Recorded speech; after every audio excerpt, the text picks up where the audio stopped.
Hello and welcome to the Rogue Monkey podcast.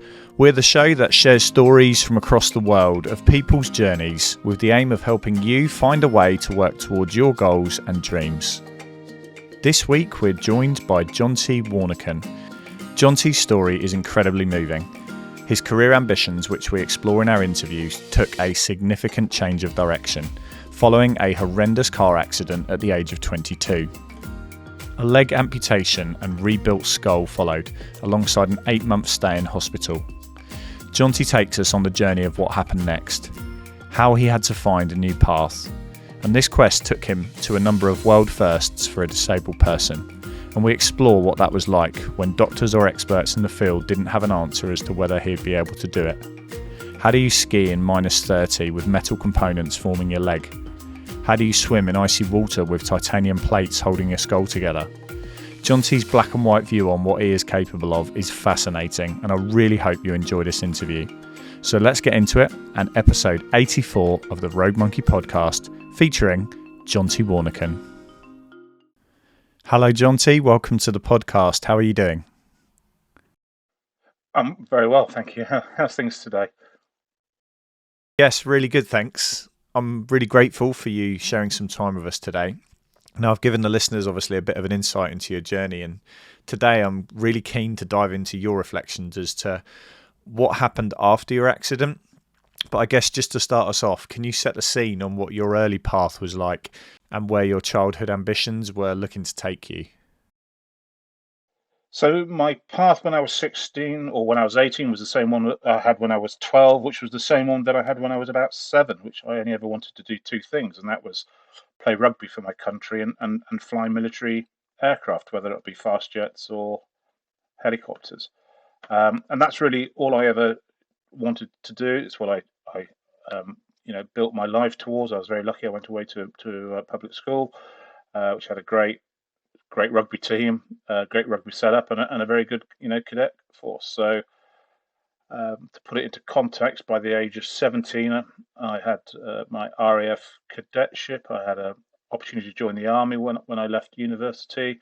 I had completed my pilot's license, courtesy of a Royal Air Force sixth form scholarship that I won, and I had my place, as I said, at the Royal Military Academy at Sandhurst, or at Cranwell, the RAF officer training. So that's really it. That it was very simple. And I've been playing top level rugby with people who went on to play for England and British Lions. So it was that simple, really. I'd like to explore through that period from the accident to, I guess, a recalibration, as obviously some doors had closed and you were trying to find new ones to open. And I understand that both your wife and your brother were big factors in you finding new physical avenues to explore. But what was that initial period like after losing your leg? Yeah, that's a good question, because I think it defines. I found other paths. It's whether it wasn't necessarily the right path for me, and I don't mean that in some form of miserable way. It's just I just didn't know what I wanted to do. So I crashed my car on the 29th of November in '94. Came out in June the next year, and as I said, all I ever wanted to do was play rugby and fly. And those two, they just weren't open to me. They're probably a little bit more open now in the way that the world has moved on, and in that sense, but certainly nothing was open to me then. And I scrambled around really trying to fill that void of, especially the rugby, because all my fitness and everything, I'm not one of these super energetic chaps who's always doing fizz just for the hell of it. I trained because I wanted to be the best rugby player I could. So I had to fill that void, and I ended up at the Paralympics team trying to do discus and shot, because we'd done it at school, because what you do with a load of fit rugby players in the summertime, you send them off to athletics or cricket. But that never really flicked my switch, and there was a whole lot of politics involved in that sort of disabled setup back then, which I won't bore you with, and some good stories as well. The cast of Riverdance staying at the same hotel as us one training weekend was a good story, good fun. Um, but I didn't have, it didn't have my mojo. Rugby was my mojo, and I lost that for years. And it was only after I got married, my wife said to me, "Look, you can't sit around getting more unfit, getting fatter and fatter," which I was doing. You've got to find something. And she, I don't know why, she said, "Well, let's try skiing," because she skied a bit. And then my brother became quite ill with depression and decided that, so he decided that he wanted to swim the Great North Swim, do the 2 miler. And I'd always swum. I'd always swum outside. I used to swim for the school. So swimming, swimming wasn't alien to me. It's just it wasn't my priority. My priority was my rugby. Um, and so my wife said, "Look, you should do it with him." So I said, "Yeah, fine, I'll do it with him." And I carried on swimming. And then my coach said, "You should probably come out of your wetsuit." And then swimming all year through the winter. And then we realised this thing called the ice mile was starting to bubble up, and we realised that no disabled person had done it. And so I decided with my coach that I wanted to try and be the first disabled person in the world to swim an ice mile, which is a 1 mile swim without a wetsuit, bathing costume, one hat, goggles, 1 mile swim below 5 degrees, which I did. I just carried on doing other things, and you probably know what it's like. You get amongst a community of individuals who are, do some really really interesting stuff, and they will drag you into their spheres and say you can do this sort of stuff. And so did the English Channel Relay with a couple of friends a couple of years ago. Did the North Channel Relay, which was the first all disabled teams. That was great fun. Just my wife decided, because I couldn't. I was supposed to be doing an Ironman this year, but I couldn't because basically my ankle, my right ankle, I nearly lost my right leg as well, and it's got so bad, and I had to go and see my surgeon in London, and he basically said, if you run again, I'm going to fixate your ankle. It's the only way to fix it. And I was like, I don't want that because it's going to ruin my skiing. So he sort of banned me from ever running again in August. And my wife decided, with her and one of my great swim friends, that I would swim Windermere 3 weeks later when I hadn't trained for it. But I went and did that, so I swam Windermere August, and we've got I came up with a thing to help try and get more disabled people into swimming, because of the accessibility issues in swimming for disabled people can be limited, and it's not just the physical access, it's the monetary aspect, because some of the swims that we do, channel swimming comes or just benefits. So I came up with this thing called the Para 5 swims, which was 5K swims, with the only sort of stipulation being one needs to be in the sea. Well, I did, for my holiday, which I just got back from, I decided to do 5K swims in 5 countries in 5 days. So I went from Ireland to Scotland to England to Wales, and then flew down to south of France and finished off on Saturday. I finished that one. So I was out in summer in the French Alps about 6 weeks ago, helping finalise the World Championships. We've got the Great Britain Ice Swimming Championships coming up in December in Welton Waters near Hull. And then at some stage, I still have to train to go to the Yukon to do doing a marathon on skis at minus 40 degrees Celsius, which is sort of a delay from something I was supposed to be doing 100 miles in the Arctic in February, March. But I couldn't start the race because on the 4-day survival course, which was out in the Arctic in Sweden, I got COVID and they wouldn't let me race with COVID. So I've got to fit that in as well. So from very small acorns of sitting in a pub saying to my brother, I'll come and swim 2 miles with him in Windermere, I seem to have, got myself into some really interesting things to go and do, which I love doing. I think there's a really interesting point there about taking the first step. We had probably someone you've come across in the ice swimming space, Colin Hill, on the podcast last season, and we were talking about people actually getting into open water and then cold water swimming in the first place and actually just having a go. And I think you appear to have thrown yourself quite literally into a whole host of physical and mental tests in quite a few different fields in terms of the different extremes that you've gone to. And I often I often wonder how many people the fear of taking that first step almost stops them doing all these wonderful things. Because think back, if you'd had not been in that pub and your brother hadn't been going for a rough time, would you have perhaps ever have discovered this kind of world and ended up doing all the things that you've done now? No, it's that, I call it the sliding doors. The film, I think it's going to Paltrow. It's the sliding doors question, isn't it? And I give talks to kids and to well, to anybody who wants to listen about getting over adversity. And one of the things I say to them is, life can be like the scare. If you think back to Monsters Inc. and the scare factory floor, and you have all of those doors that you might want to go through, and you think, yeah, I'll go through these, and you're comfortable going through them, and then something catastrophic happens, whether it's physical injuries or mental or monetary or whatever, and most of the doors that were there in front of you just disappear, and then a whole new set of doors reappear, and you've got to have that courage and to take, as you say, that one step and say, look, this isn't what I had planned, but if I go through that door, there may be something interesting and equally as fun and equally as satisfying. But as you say, it's that one step. It's the courage of one step, and that is probably the hardest thing to try and encourage people to do, is to just take that step, to do stuff, because the world just does open. It does open up to you if you allow it to. I think one of the things, reflecting back on the time I've had in kind of my working life, been very fortunate to spend a lot of time around elite athletes, and very often you find these ultra high performers in a number of fields.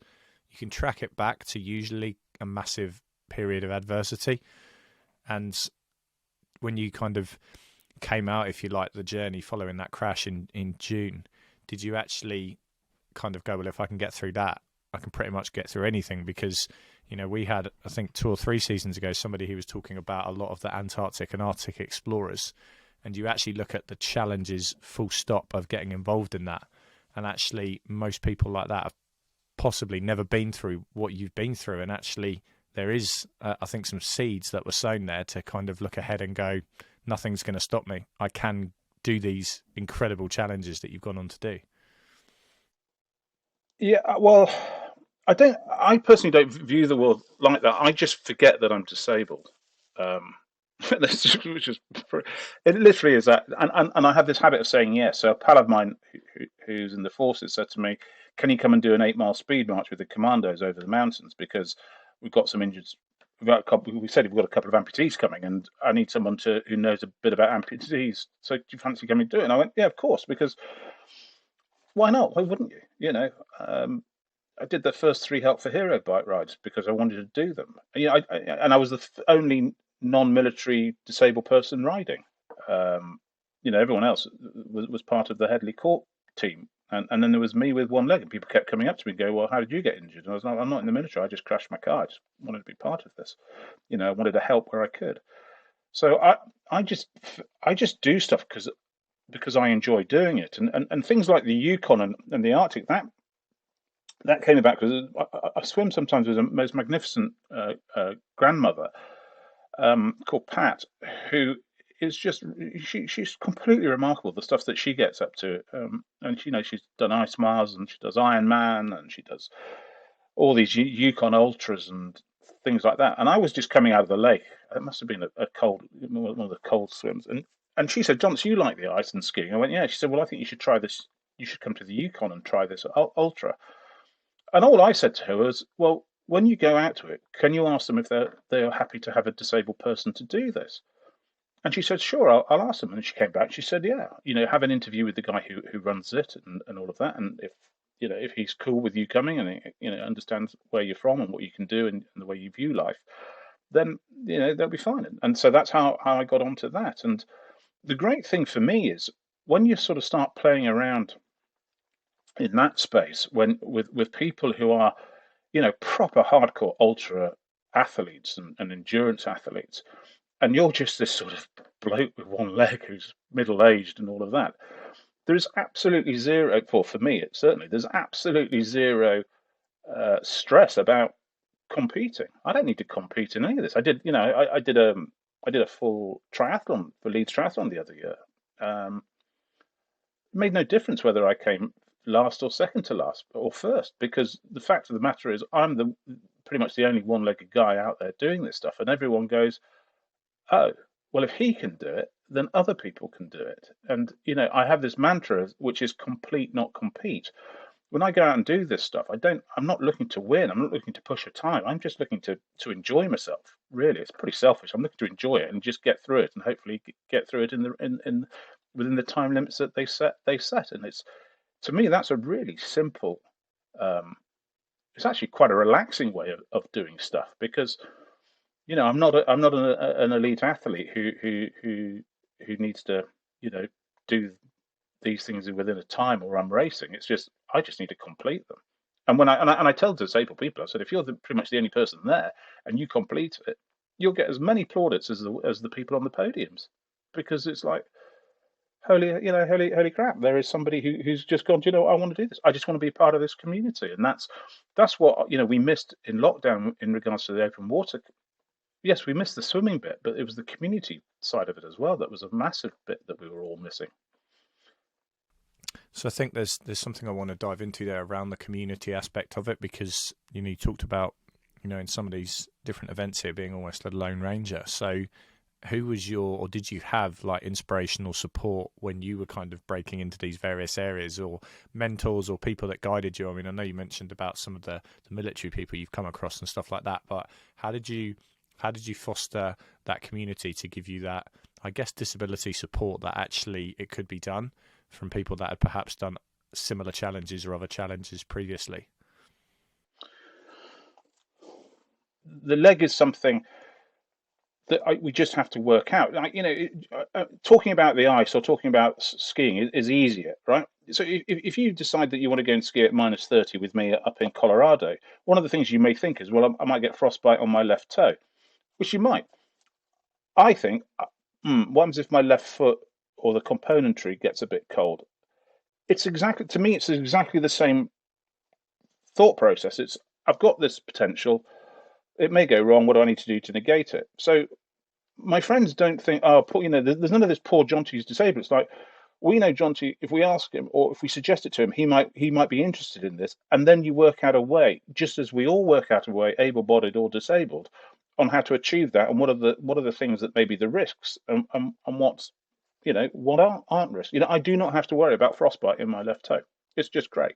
But I do have to worry about, and speak to my leg people, is, do my components freeze at -40 or -50? And if they do, then how do we, stop that from occurring? And that really is it. To me, it's just the same thoughts and logics. It's just that what I'm considering is slightly different to what you're considering. It's to me, it's as simple as that. But I do view life in quite simple terms. So, when I go and say, can I do this stuff?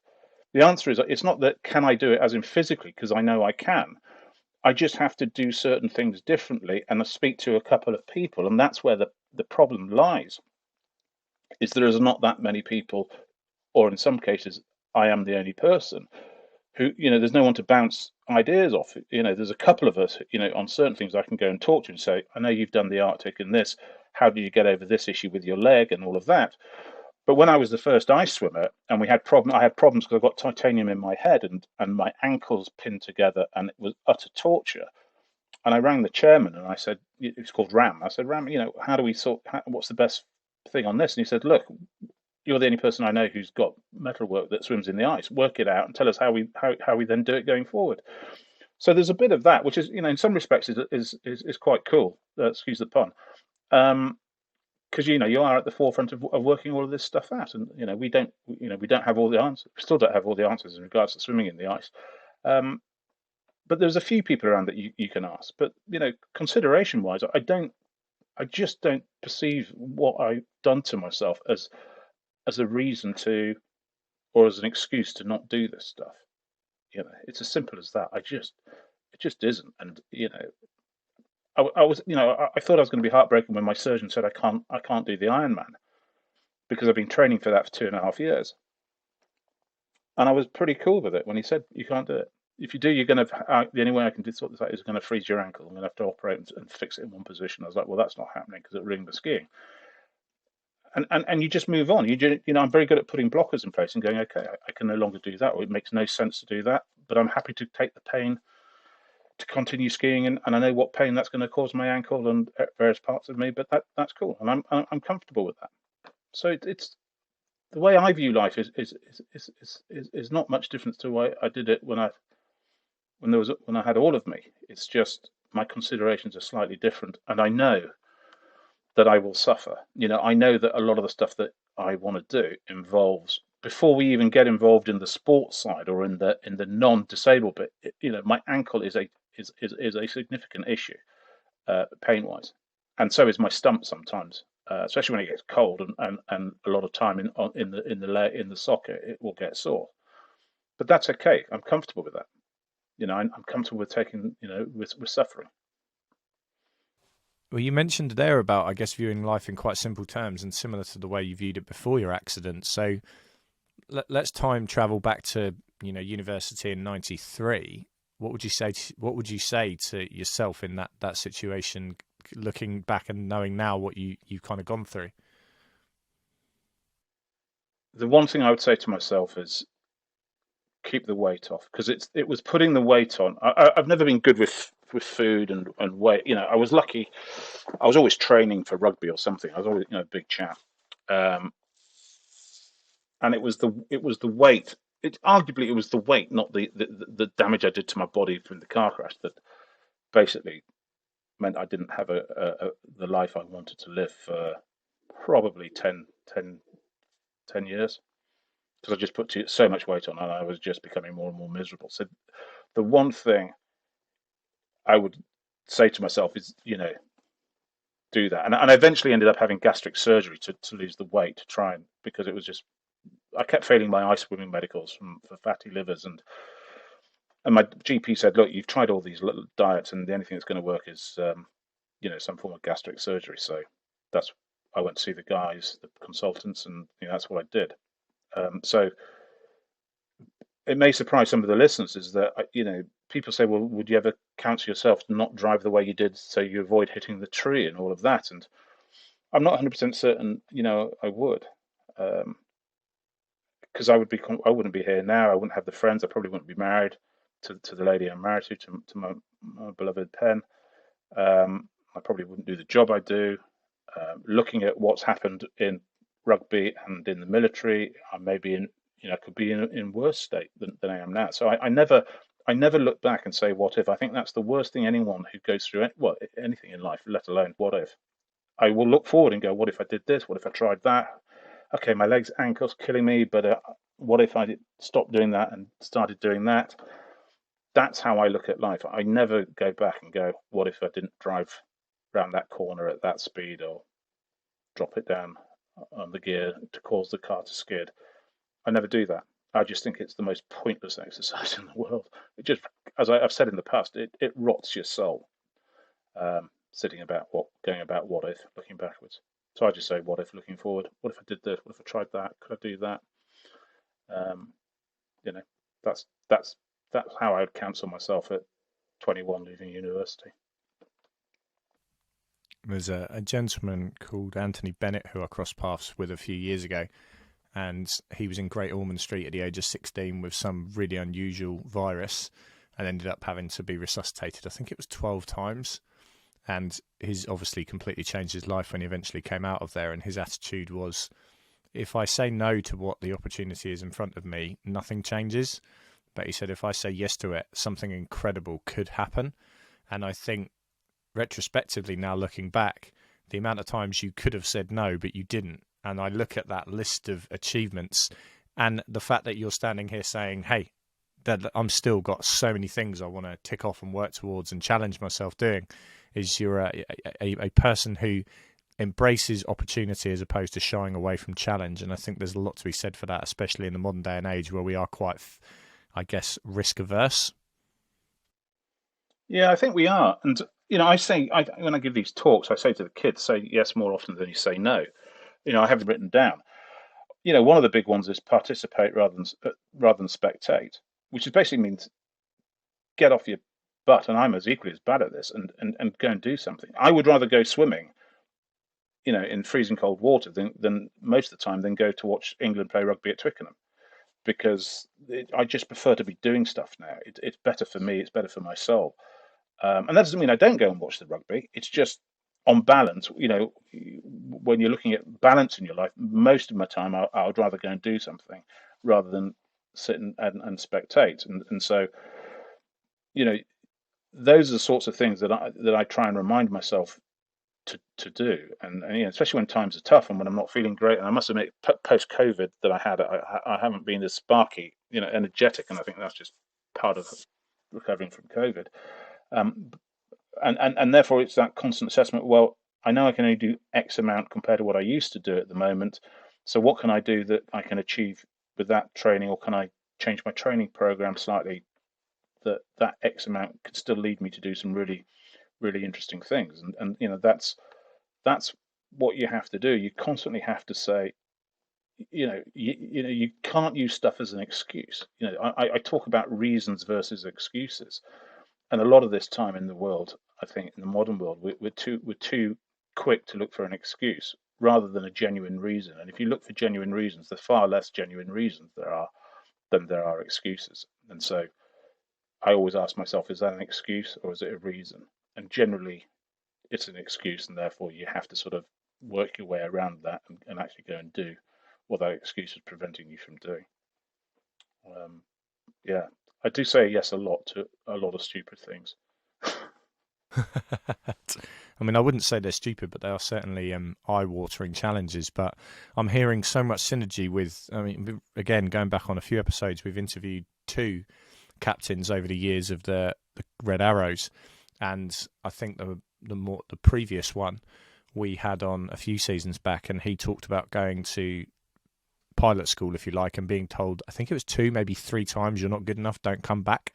And he basically got offered 1,001 excuses if he wanted to take the excuse, and he said, I'm sitting here today because I refused basically to take no for an answer. And kind of, I think it is I think there is some lineage, and I think what also comes across really interestingly, looking at, I guess, your working life, is forging a successful path in that space. Again, it could have been easy to go down potentially other working routes that perhaps weren't as full on and challenging, and actually to have done that, I guess, links into it. I guess this mindset that's kind of permeated your sporting journey. Yeah, I mean, the work thing is quite interesting. All I knew is I needed to get a job, and my dad gave me one of the best bits of advice: is it's easier to get a job whilst you're in a job, so just get a job after you. So I got a job after I lost my leg, doing working for the Prudential, and all I knew was, because military tends to be lifestyle over money. You live the lifestyle. It's a fantastic lifestyle, but you're not going to earn ridiculous amounts of money in it.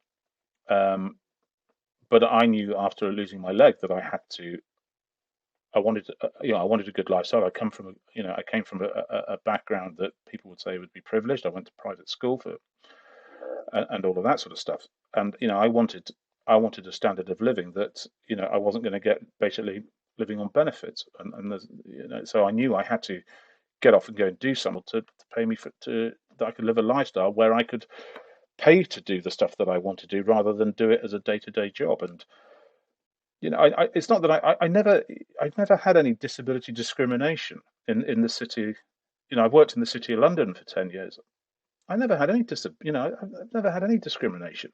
Now, maybe because, arguably as a left leg amputee with various bits of me stitched back together, it's not the same. It's not the same as being deaf or blind or in a wheelchair or something like that.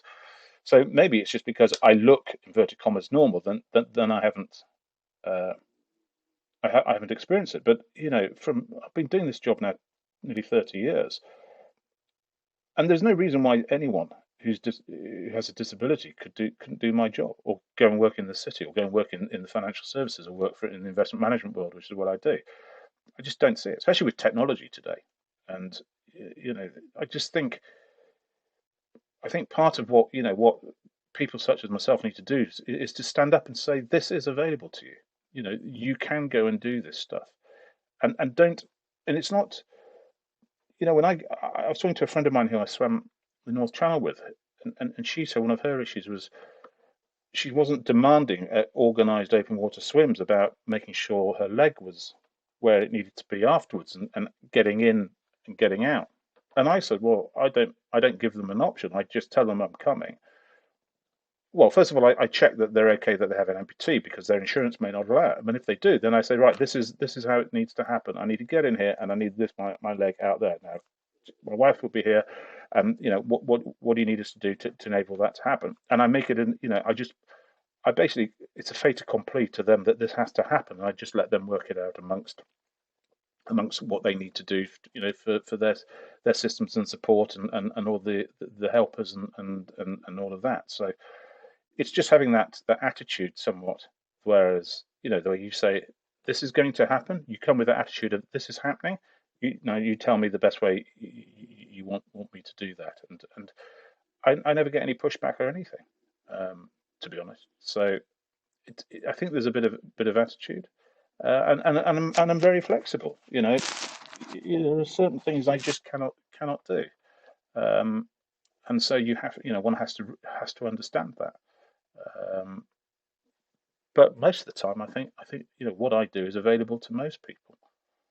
It's better than my ability to say no. So there are a list of the swims and some endurance things that she has basically said, no, you're not doing. They're too dangerous in her mind. I don't necessarily agree on all of them, but you know, that's all part of life. Is she's very uh, allowing to let me go and do some of this stuff, and part of that deal is she has to be comfortable that it doesn't cause her sleepless nights, and I have a good chance of coming back, in one piece. So yeah, there are certain things I'm not allowed to do. Can we can we explore that just a little bit in terms of the home team, if you like? Because I think I do find it fascinating. Often people see, whether it's sporting challenges or anything else, they'll see something incredible and inspiring done, like many of the things you've undertaken over the years. But I think the peripheral effect that has on the immediate family, and the time, the stress, the emotional aspects of it, especially when they're quite dangerous activities. So how have you navigated that, and how does she navigate that as best as possible? Um, so how do we navigate it? Because it's a marriage, and a marriage is all about give and take, in my opinion. Other people have different models of marriage. Mine is we discuss things. We agree things of lots of different things about what we want to do with our own lives, and as our married life, and all of that sort of thing. We have joint bank accounts. I know a lot of married couples don't. We do. So decisions. Me saying, right, I'm going to go and do this, and how much is it going to cost? Well, it's going to cost £7,000 to £10,000, including all the equipment I need. That's a joint decision. That's not me just putting my foot down, saying I'm doing this and like a lump it, because that doesn't work for me. What I want is, this. I can do the stuff I can do because my wife is my foundation and support, and it's not about allows me to do this. It's that she knows what it means to me, and there are certain, there up to a point she's comfortable with that. I'm comfortable with the risk I'm taking. I don't have kids, or we don't have kids, I should say. Uh, Neither of us have kids, so I don't have that issue. We don't have that issue that if anything happens to me, there's two little or three little nippers running around without a daddy. So that's not a big concern. Her concern is that I'm her best pal and she's my best pal, and she doesn't want to be without me, which is why there are certain things banned on the list. But my wife, drove around in the car, and was my support for these 5 swims I did in 5 days in 5 countries, and that was 5 days of our holiday together. And I'm always mindful that yes, I do go away or spend quite a bit of time training during the week and with work, and so I make sure that she's comfortable with the time I'm away, and that there's time put in the diary where it's for us, and that to me is how it works. It's that I respect her, and I want to be with I want to spend time with her as well, but I respect that she doesn't want to be married to a guy who's never there. She wants to be married to somebody who we do stuff together, and we agree on. So she supports me, and and she comes to on most of the stuff that I do. Pen's usually around. She came to Sweden with me to help out on the ultra that I was supposed to be skiing, and sadly then got locked down in COVID lockdown with me after I got COVID, which didn't amuse her too much, but that's just the way things roll. So, and I respect the fact that she says I don't want you to do the certain things, these certain things, and if those are, just to put it in context, one of them is it used to be just climb Everest. Now it seems to be any high peak. So I can't climb the north face of the Eiger or go up Mont Blanc. So that's a banned. I'm not allowed to swim the Corrivecan Whirlpool swim because she thinks it's too dangerous. Not helped by my brother telling her about when he took the submarine through when he was a submariner. And it got knocked, it got banged around a bit in that. There's a swim in the Faroe Islands. There were people looking to put a relay for the first Faroe Islands swim, which is a swim off the west coast of America. Because basically, if you read about the Faroe Islands, it says if you put your toe in the water, you're going to get eaten by a great sharky. So she said there is no way I'm allowing you to do that. She knows I want to go to the Antarctic. She knows I want to try and ski to the South Pole one day. Whether that happens, I don't know. But that's on the cards. That's on the cards for discussion of whether I can and cannot, and my limbs and body will hold up to that. So they're the sorts of things that she will allow me and won't allow me to do. Well, I have to say, in coming up towards 3 years of podcasting, I've never heard the words "just Everest" put as a list. We had somebody on the last season who has climbed Everest a number of times, and actually the interview we spoke about was often the journey to get there as opposed to the outcome and actually enjoying the ride. And I think that's a really interesting, again, lineage to the point you've made a few times there around actually taking part and actually don't putting the pressure on the outcome, because the actual joy of doing stuff and having that your family supporting you through it is the achievement, if that makes sense. Yeah, absolutely. And the thing that she has, and I don't disagree with Penny on this, and because we've talked about it a lot, because we quite like watching the films like Dawn Wall and Free Solo and all the other ones. The thing is that the issue that we have with high mountain climbing like Everest and the Mont Blancs is that you can do everything right and still get killed because the weather can just turn on you in an instant, and you've done everything right and you're still not coming home. Whereas the stuff that that I do, pretty much if you get everything right, you've got a high chance of coming home. So that's the issue with high mountain, sort of the big peaks, is that you can get it right and still not come home. And it's a bit like that with off-piste skiing as well, which is why I don't do a huge amount of it with the avalanches, because I know people who have skied where they've been told there's no real avalanche risk, and next thing you know they're in an avalanche. So it's just the way that we look at life. Is if you can control the risk and you can mitigate as many as possible, then yeah, why not have a go? Albeit it may be uncomfortable, it may hurt, it may be cold, it may be whatever. When you can do everything right and you can still then have a considerable chance of not coming home, or coming home in even more bits than I already am, then that's probably where the line is drawn. So that's how we sort of view things. So I guess to pull it all together, one of the things I know you're really passionate about is actually inspiring people with disabilities to, I guess, take on challenges, stretch themselves, and find their path, if you like, and not see some of the obstacles that often can stop people doing things. So what would be, I guess, your takeaway message to people out there that perhaps at the start of this journey they've got their life ahead of them, whether through accident or whatever else it is, find themselves in a challenging situation and they think, I'm not sure if I can do that, or should I try that? What would be your message to those people? So my message to those would be the same as I do to anyone. Some of my swimming friends have done the most remarkable things. They've done 7 ice miles on 7 continents, including 0 ice miles on various channels. And they all look at me and they go, John, there's no reason why you can't do it. And you talk to them and go, do you think you're extraordinary? And they go, no, I just do this because I love it. And the people I met when I was out skiing, and I spend a lot of time skiing, and I spend even more time if I could, is, they don't perceive what they do as extraordinary. It's just what they do, and they don't see themselves as these extraordinary people.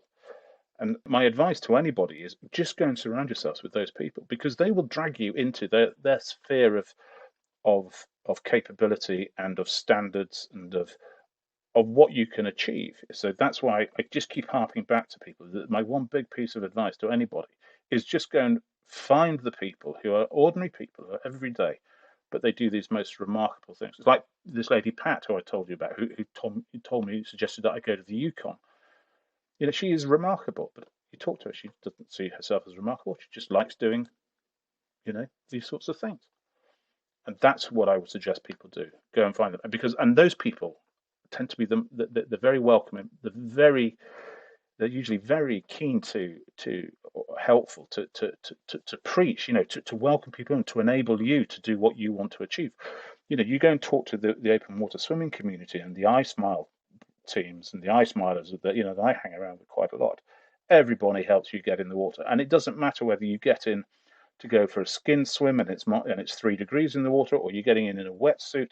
What matters to those people is you just get in and you enjoy the swim that you want to swim. And I swim with a gang who've got their swim. It's a big swim club called Swim Your Swim, and they're absolutely right. It's just go and swim your swim. Do the bits that make you smile. That's what I would tell anybody. I think that's a really powerful way to pull it all together, and I think that there was a lot in there. Well, we've covered a huge range of areas, but I think it's clear to see what you can do when you do put your mind to it and say yes to things. And some of the physical challenges that you've had to get to this point, you have overcome, and I think that there's a lot for people to take away from that. So a huge thank you for sharing some time with us, Jonty, and we'll make sure we include in the show notes. We'll make sure we kind of follow what you're up to next, because that sounds like you're definitely not slowing down, and there's lots more exciting things to come. There are a few more things planned, yes. So yeah, but thank you for having me. A huge thank you for joining us today. You can connect with today's guest and all our Rogue Monkey podcast socials through the links below this episode. If you're involved in a business, we would also love for you to check out our collaboration with Richard Cheetham MBE, our episode 44 guest, the link to which is also in the show notes. Finally, just a quick reminder to subscribe to the podcast, however you're joining us today, and please do pass this episode on to at least one person you think would take inspiration from it. Have a great week, and thanks again for being part of the Rogue Monkey podcast community.